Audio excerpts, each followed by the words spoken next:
Rave party అనేది ఈ గతంలో గెట్ టుగెదర్ అని రివైవల్ పార్టీ అంటే రివైవల్ పార్టీ అంటే గత స్మృతులను తలుచుకోవడానికి ఎన్నెళ్ళు కొంచెం దూరంగా ఉండి బాగా సన్నిహితంగా ఉండి దూరం అయిపోయిన వాళ్ళు, చదువుకున్న విద్యార్థులు దూరం అయిపోయిన వాళ్ళు, ఈ సన్నిహితంగా ఉండి దూరంగా ఉన్నాడు రివైవల్ అంటే మన స్నేహాన్ని, మన బంధాన్ని, మన స్మృతుల్ని రివైవ్ చేసుకోవడానికి రివైవల్ పార్టీ అని పెట్టేవాళ్ళు. గెట్ టుగెదర్ అని పార్టీ పెట్టేవాళ్ళు. అలా రకరకాల పేర్లతోటి ఉండేవి. ఈ రివైవల్ పార్టీ ఈ పార్టీలో ఆ రోజు ఉన్నాయి, ఈ రోజు ఉన్నాయి.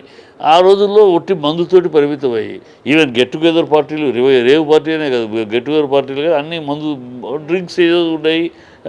కొంతమంది తాగేవారు, కొంతమంది తాగేవారు కాదు. అలాగే రివైవల్ పార్టీని ఇది కొంచెం మోతాదు పెంచి ఎంట్రీ ఫీజు పెట్టి సెలబ్రిటీస్ని కూడా కొంతమంది పిలిచి, సో ఈ interaction with celebrities, interaction with